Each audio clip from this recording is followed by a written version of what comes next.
శౌర్య అస్మితల పెళ్ళని తెలిసిన దగ్గర నుండి రామలక్ష్మి ఎంతగానో ఏడుస్తూ ఉంటుంది. అసలైనా ఆయన అలా ఎలా మరొక పెళ్లి చేసుకుంటారు? మేము ప్రేమించుకున్నప్పుడు ఎన్ని మాటలు చెప్పారు. రామలక్ష్మి, నువ్వు లేకపోతే నేను చచ్చిపోతాను, నువ్వు నా ప్రాణం అంటూ ఎన్నో మాటలు చెప్పారు. అటువంటిది అంత సులువుగా ఆ అస్మితను ఎలా పెళ్లి చేసుకుంటున్నారు అని చెప్పి రామలక్ష్మి ఏడుస్తూ ఉంటుంది.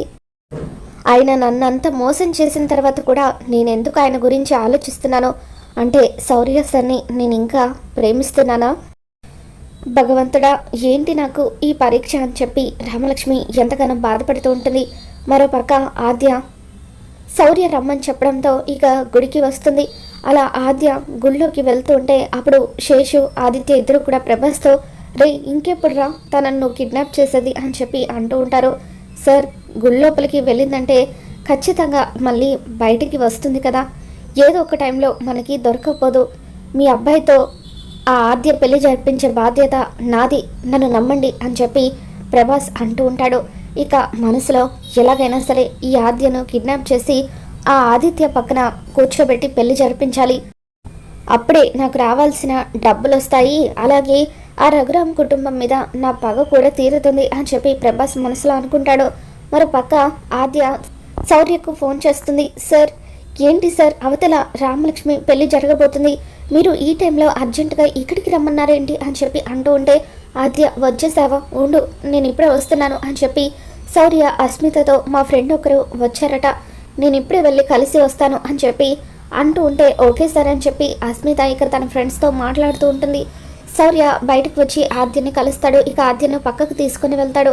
ఏంటి సార్ ఇది, కాసేపట్లో మీ పెళ్ళని విన్నాను, మరి ఈ టైంలో మీరు నన్ను ఇక్కడికి రమ్మండం ఏంటి అని చెప్పి ఆద్య అంటూ ఉంటే, ఇక అప్పుడు శౌర్య, ఆద్య, రామలక్ష్మి అంటే నాకు ప్రాణం, రామలక్ష్మి దూరం అయితే నేను అస్సలు తట్టుకోలేను, నీకు తెలుసు కదా, ఇదివరకు ఒకసారి రామలక్ష్మి నాకు దూరం అవుతుందంటేనే నేను విషం తాకి చావంచుల వరకు వెళ్ళాను, అటువంటిది ఇప్పుడు మరొకసారి రామలక్ష్మి నాకు దూరం అయితే నేను బతికున్నా చచ్చినట్టే అని చెప్పి శౌర్య అంటూ ఉంటాడు.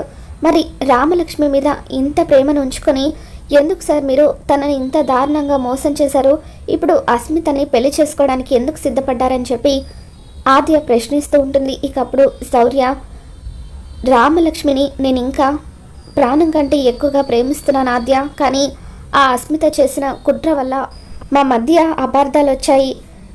రామలక్ష్మి ముందు నా నిజాయితీని నిరూపించుకోవడానికి నా దగ్గర ఎటువంటి సాక్ష్యాలు లేవు, కానీ ఎట్టి పరిస్థితుల్లోనూ అక్కడ రామ పెళ్ళి, ఇక్కడ నా పెళ్ళి జరగకూడదు ఆద్య, అందుకే నీ సహాయం కోరడానికి నిన్ను ఇక్కడికి రమ్మన్నాను. ఇప్పుడు నువ్వు తప్ప నాకు మరే మార్గము లేదు, నువ్వే నాకు ఎలాగైనా సరే హెల్ప్ చేయాలి ఆద్య అని చెప్పి, ఒకవేళ అస్మితతో కనుక నా పెళ్లి జరిగితే అది నాకు చావుతోనే సమానం అని చెప్పి శౌర్య అంటూ ఉంటాడు. సార్, ఏంటి సార్ ఆ మాటలు అని చెప్పి ఆద్య అంటూ ఉంటుంది. ఇప్పుడు పెళ్లి పీటల వరకు వచ్చిన తర్వాత నేను ఇంకేం చేయగలను, అక్కడ మా పెద్దనాన్నని ఎదిరించి రామ పెళ్ళిని ఆపలేను, ఇక్కడ మీ పెళ్ళిని కూడా నేను ఆపలేను అని చెప్పి ఆద్య అంటూ ఉంటే, లేదా ఆద్య, నువ్వు మాత్రమే చేయగలవు, అందుకు నా దగ్గర ఒక ప్లాన్ ఉంది అని చెప్పి శౌర్య ఆద్యకు తన ప్లాన్ గురించి చెబుతూ ఉంటాడు. ఇక శౌర్య ఆద్య ఇద్దరు కూడా గుడిలో ఒక పక్కన నిలబడి మాట్లాడుకోవడం అస్మిత వాళ్ళ ఫ్రెండ్ చూస్తుంది. ఇక పరిగెత్తుకుంటూ అస్మిత దగ్గరికి వచ్చి, వస్తే అస్మిత, ఇక్కడేమో నువ్వు శౌర్య సార్ నీ సొంతం కాబోతున్నారని ఎగిరి గంతులు వేస్తున్నావు, ఎంతో ఆనందపడిపోతున్నావు, కానీ అవతల రామలక్ష్మి వాళ్ళ సిస్టర్ ఆద్య శౌర్య సార్తో ఏదో మాట్లాడుతుంది, నాకెందుకో వాళ్ళిద్దరూ కలిసి ఏదో ప్లాన్ చేస్తూ ఈ పెళ్లి చెడగొట్టాలని చూస్తున్నారేమోనని అనుమానంగా ఉంది అని చెప్పి అంటూ ఉంటే, ఇక అప్పుడు అస్మిత, లేదే, నువ్వు తప్పుగా అర్థం చేసుకుంటున్నావు, ఆ రామలక్ష్మి ఆ ఆద్య వాళ్ళు ఎన్ని ప్లాన్లు వేసినా సరే శౌర్య సార్ ఖచ్చితంగా నాకు మాట ఇచ్చిన ప్రకారం నా మెడలో తాళి కట్టి తీరుతారు అని చెప్పి అంటూ ఉంటుంది. ఒకసారి వచ్చి చూస్తే నీకే తెలుస్తుంది, ఒకసారి వాళ్ళు ఏం మాట్లాడుకుంటున్నారో విను అని చెప్పి అలా అస్మిత వాళ్ళ ఫ్రెండ్ అస్మితని తీసుకుని వస్తూ ఉంటుంది. ఇక అప్పుడు ప్లాన్ ప్రకారం ఆద్య శౌర్య ఇద్దరు కూడా నటించడం మొదలు పెడతారు. అస్మిత అక్కడికి వచ్చిందన్న విషయం తెలుసుకొని ఇక ఆద్య శౌర్యతో, శౌర్య సార్, రామలక్ష్మికి మీ నిజాయితీ గురించి తెలిసింది, అస్మిత కుట్ర ప్రకారం మిమ్మల్ని ట్రాప్ చేసిందని, మీ ఇద్దరి మధ్య అపార్థాలు వచ్చేలాగా చేసిందని రామలక్ష్మి తెలుసుకుంది సార్, అందుకే తన తప్పు తెలుసుకొని మీ కాళ్ళ మీద పడడానికి సిద్ధంగా ఉంది, మిమ్మల్ని పెళ్లి చేసుకోవాలని అనుకుంటుంది. అందుకే మీరు వెంటనే బయలుదేరి నాతో పాటు గుడికి వచ్చేయండి సార్.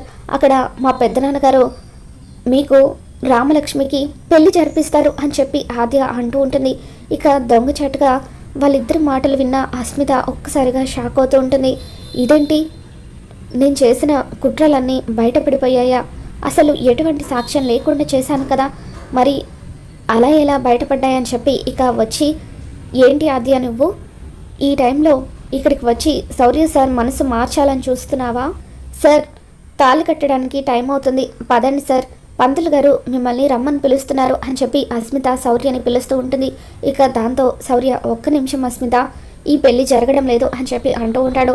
అదేంటి సార్, ఇక్కడి వరకు వచ్చిన తర్వాత పెళ్లి జరగకపోవడం ఏంటి అని చెప్పి అంటూ ఉంటే అప్పుడు శౌర్య, అవును అస్మిత, నువ్వు ప్లాన్ ప్రకారం నన్ను రామలక్ష్మిని విడగొట్టాలని చూసావని ఆ రోజు కూల్ డ్రింక్లో డ్రగ్ ఇచ్చి నన్ను మాయ చేసి కావాలని ఆ గదిలోకి తీసుకెళ్ళి మనమిద్దరం ఒకటైనట్టుగా నాటకం ఆడావని ఇదంతా కూడా రామలక్ష్మికి తెలిసిపోయింది. అందుకే రామలక్ష్మి ఇప్పుడు నా కాలు పట్టుకొని క్షమాపణ చెప్పడానికి కూడా సిద్ధపడింది.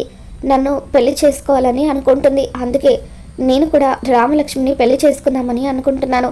ఇక నీ కుట్రలన్నీ బయటపడిన తర్వాత నువ్వు కూడా ఏమీ చేయలేవు అని చెప్పి శౌర్య అంటూ ఉంటాడు. ఇక దాంతో అస్మిత శౌర్య ఆద్య వాళ్ళు కలిసి వేసిన ట్రాప్లో చిక్కుకొని, అవును సార్, మీరు అన్నట్టుగా నిజంగానే ఆ రోజు కూల్ డ్రింక్లో డ్రగ్ కలిపాను, మీరు నేను ఒకటైనట్టుగా నాటకం ఆడాను, నేను కడుపుతో ఉన్నానని రామలక్ష్మికి అబద్ధం చెప్పాను. కానీ ఇదంతా ఎందుకు?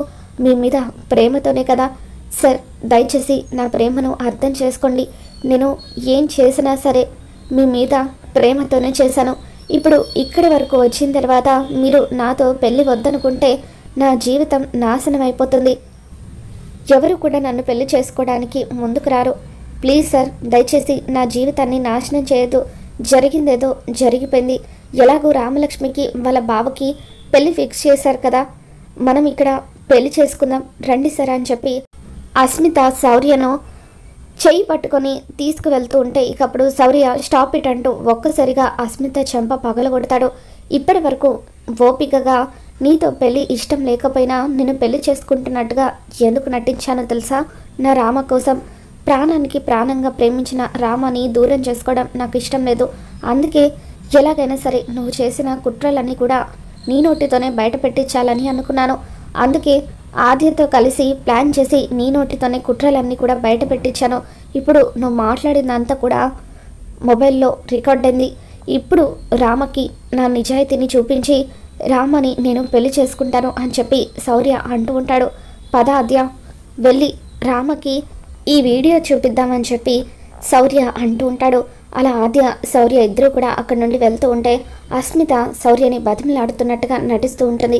ఇక ఆ తర్వాత తన మనుషులకు ఫోన్ చేసి వెంటనే వాళ్ళిద్దరిని బంధించి పెళ్లిపీటల దగ్గరికి తీసుకొని రమ్మని చెబుతుంది. ఏంటి అస్మిత, శౌర్య సార్ ఇలా హ్యాండ్ ఇచ్చారని చెప్పి అస్మిత వాళ్ళ ఫ్రెండ్ అంటూ ఉంటే, ఆయన ఇలాంటిదేదో చేస్తారని నా ప్లాన్లో నేనున్నాను. గుడి చుట్టూ కూడా నా మనుషులున్నారు, వాళ్ళని దాటుకొని వీళ్ళు ఎక్కడికి వెళ్ళలేరు అని చెప్పి అస్మిత అంటూ ఉంటుంది. ఇక అస్మితకి ఆద్య ఊహించని షాక్ ఇస్తుంది. అస్మిత మాట్లాడిందంతా కూడా రికార్డ్ చేసిన ఆద్య దాన్ని పోలీసులకు పంపిస్తుంది. ఇక దాంతో పోలీసులు అస్మితని అరెస్ట్ చేయడానికి మండపానికి వస్తారు. ఇక అస్మిత దగ్గరికి పోలీస్ ఆఫీసర్ వచ్చి యు ఆర్ అండర్ అరెస్ట్ అని చెప్పి అంటూ ఉంటే, నన్ను అరెస్ట్ చేయడం ఏంటి సార్, నేనేం తప్పు చేశాను అని చెప్పి అంటూ ఉంటే, మీరు డ్రగ్స్ తీసుకున్నారని మా ఎంక్వైరీలో తేలింది, మా దగ్గర సాక్ష్యం కూడా ఉంది. మీరు తీసుకోవడమే కాకుండా అన్యాయంగా మరొకరికి కూల్ డ్రింక్లో తెలియకుండా కలిపిచ్చారు, అందుకే మిమ్మల్ని అరెస్ట్ చేయాలనుకుంటున్నాము అని చెప్పి అలా పోలీసులు అస్మితని మండపంలోనే అరెస్ట్ చేసి తీసుకెళ్ళిపోతూ ఉంటారు. ఇక ఆ విధంగా పోలీసులు అక్కడికి రావడం వల్ల ఆద్య శౌర్య ఇద్దరు కూడా మండపం దగ్గర నుండి తప్పించుకొని రామలక్ష్మి పెళ్ళాపడానికి మండపం దగ్గరికి వస్తూ ఉంటారు. అలా ఆద్య కార్లో వెనకాల బైక్ మీద శౌర్య ఇద్దరు కూడా మండపానికి వస్తూ ఉంటే అప్పుడు ప్రభాస్తో ఆదిత్య, ఇప్పుడు ఈ శౌర్యగాడు ఎందుకు ఆద్యతో పాటు ఫాలో అవుతూ వస్తున్నాడు, వాడు ఉండగా ఇప్పుడు మనం ఎలా కిడ్నాప్ చేయడం అని చెప్పి అంటూ ఉంటే, మీరేం కంగారు పడకండి సార్, నా దగ్గర ఒక ప్లాన్ ఉంది అని చెప్పి ఇక తన మనుషులకు ప్లాన్ గురించి ఎక్స్ప్లెయిన్ చేస్తాడు. ఇక ఒక చోట జనాలు ఎక్కువగా తిరగని ప్రాంతం చూసి అక్కడ తన మనుషులను ఆద్య వెళ్తున్న కార్ దగ్గరికి పంపించి రోడ్డు మీద అడ్డంగా పడుకునేలాగా చేస్తాడు. ఇక రోడ్డు మీద ఎవరో పడిపోయారనుకుని ఆద్య కార్ ఆపుతుంది. సార్ ఏమైంది సార్ మీకు అని చెప్పి ఆద్య రోడ్డు మీద పడిపోయిన అతన్ని పిలుస్తూ ఉంటే ఇక ఇంతలో ప్రభాస్ వాళ్ళ మనుషులు వచ్చి బలవంతంగా ఆద్యని కిడ్నాప్ చేసి కారులో ఎక్కించుకొని తీసుకెళ్ళిపోతూ ఉంటారు. ఇక ఇదంతా చూస్తున్న శౌర్య బైక్ ఆపి వాళ్ళని ఆపే ప్రయత్నం చేస్తూ ఉంటాడు. ఇక వాళ్ళంతా కలిసి ఒక్కసారిగా శౌర్యను తోసేసి అక్కడి నుండి ఆద్యం తీసుకొని వెళ్ళిపోతారు. ఇక శౌర్య పరుగు పరుగున రామలక్ష్మి పెళ్లి జరుగుతున్న మండపానికి వస్తాడు. ఇక పెళ్లి కొడుకుగా అక్కడికి వచ్చిన శౌర్యం చూడగానే అంతా కూడా షాక్ అవుతూ ఉంటారు.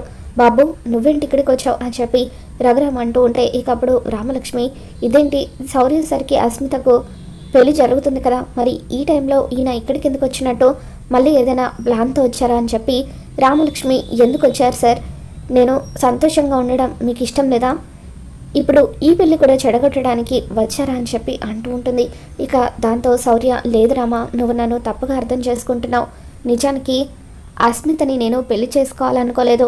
అస్మిత నోటితోనే తన కుట్రలన్నీ కూడా బయట పెట్టించాలనే ఉద్దేశంతో తనని పెళ్లి చేసుకోబోతున్నట్టుగా నాటకం ఆడాను.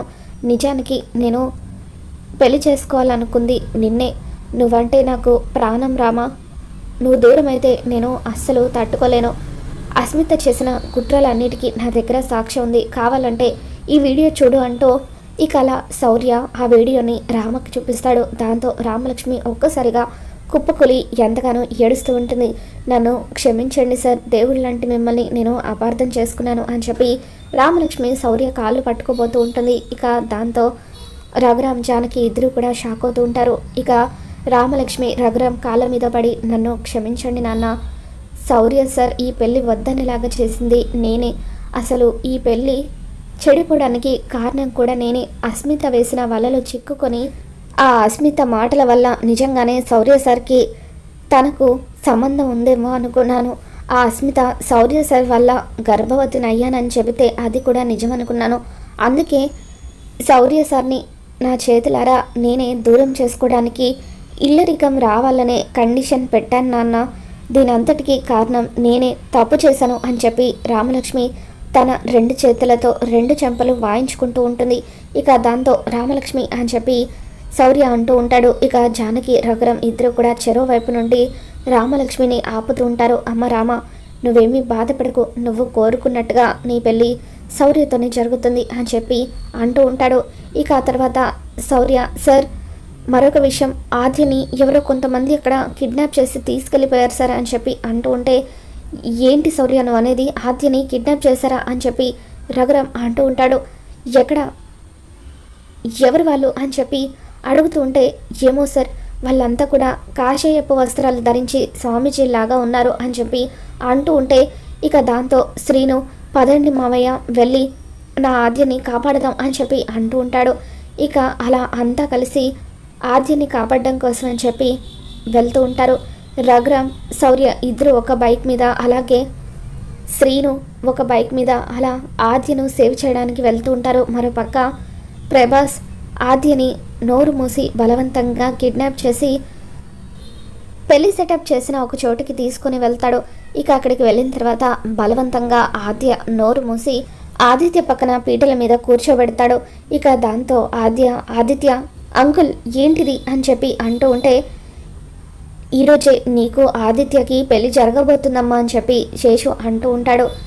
ఇంత సడన్గా పెళ్ళేంటి అంకుల్, అయినా నన్ను కిడ్నాప్ చేసి ఎందుకు మీరు బలవంతంగా ఈ పెళ్లి చేయాలని చూస్తున్నారు అని చెప్పి అంటూ ఉంటే అదంతా ఇప్పుడు నీకు అర్థం కాదమ్మా, పెళ్లి తర్వాత తెలుస్తుంది అని చెప్పి శేషు అంటూ ఉంటాడు. ఇక ఆ తర్వాత ప్రభాస్ సార్ మీరు అన్నట్టుగా ఆ అమ్మాయిని మీకు అప్పగించాను, ఇక మీరు ఏం చేసుకుంటారో చేసుకోండి, నాకు కావాల్సిన డబ్బులు నాకు ఇవ్వండి అని చెప్పి అంటూ ఉంటే ఇక అప్పుడు ఆదిత్య ఒక్కసారిగా ప్రభాస్ని ఒక్క తన్ను తంతాడు. దాంతో ప్రభాస్ కింద పడిపోతాడు.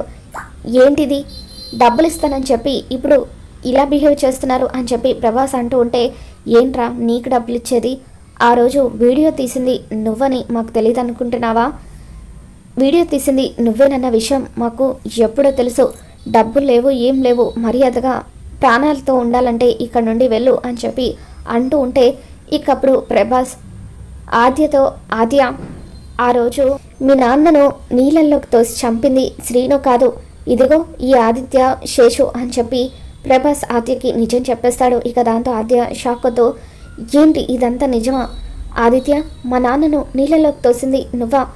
నువ్వు నేరం చేసి అన్యాయంగా శ్రీను మీదకి ఆ నిందను తోస్తావా అని చెప్పి అంటూ ఉంటుంది. ఇక దాంతో ఆదిత్య, అవును ఆద్య, నేను నిన్ను పెళ్లి చేసుకోవాలనుకున్నాను, కానీ నువ్వు మాత్రం ఇంకా శ్రీనుని ప్రేమిస్తూనే ఉన్నావు.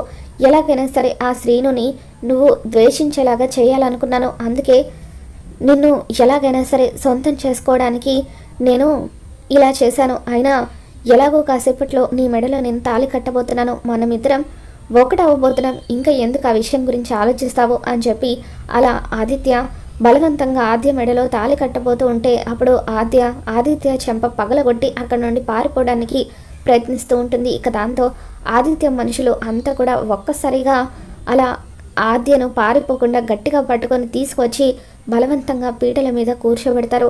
ఇక ఇంతలో రఘురామ్, శ్రీను వీళ్ళంతా కూడా అక్కడికి వచ్చి ఆదిత్య మనుషులను చితక్కొడుతూ ఉంటారు. ఇక ఆద్య, పెద్దనాన్న, వీడు బలవంతంగా నా మెడలో తాళి కట్టాలని చూస్తున్నాడు అని చెప్పి అంటూ ఉంటే, నువ్వేం బాధపడకమ్మా, మీ పెద్దనాన్న ఉండగా నీకు ఏం కానివ్వడు అని చెప్పి అలా రఘురామ్, శ్రీను, శౌర్య వీళ్ళంతా కలిసి రౌడీలను చితక్కొట్టి ఆద్యని సేవ్ చేస్తారు. ఇక ఆ తర్వాత ఆద్య శ్రీనుని ప్రేమగా హక్ చేసుకొని, నన్ను క్షమించు శ్రీను, ఆ ఆదిత్య చేసిన తప్పు వల్ల అన్యాయంగా నేను నిన్ను అపార్థం చేసుకున్నాను అని చెప్పి అంటూ ఉంటే ఇక శ్రీను ఆద్యని పట్టుకొని ఏడుస్తూ ఉంటాడు. నువ్వు నా ప్రాణం ఆద్య, అటువంటిది నీ బాధకు నేనెలా కారణం అవుతాను అని చెప్పి శ్రీను అంటూ ఉంటాడు. ఇక ఆ తర్వాత రఘురామ్, పద శ్రీను, రామలక్ష్మికి నీకు పెళ్లి చేయాలనుకుని నేను చాలా పెద్ద తప్పు చేశాను, నేను చేసిన తప్పుని నేనే సరిదిద్దుకుంటాను, అనుకున్న ముహూర్తానికే రామలక్ష్మికి, శౌర్యకి, నీకు, ఆద్యకు పెళ్లి చేస్తాను అని చెప్పి రఘురామ్ మాటిస్తాడు. ఇక ఆ తర్వాత ఆద్యని సేవ్ చేసి అందరూ కూడా మండపానికి తీసుకొని వస్తారు. ఒక పక్క రామలక్ష్మి, శౌర్యల పెళ్లి జరుగుతూ ఉంటే మరో పక్క శ్రీను, ఆద్యల పెళ్లి జరుగుతూ ఉంటుంది. ఇక ఎంతో ఆనందంగా జానకి, రఘురామ్ వీళ్ళిద్దరూ కలిసి వాళ్ళకు కన్యాదానం చేసి ఆశీర్వదిస్తూ ఉంటారు. మరి ఈ వీడియో మీకు నచ్చినట్లయితే తప్పకుండా లైక్ చేయండి.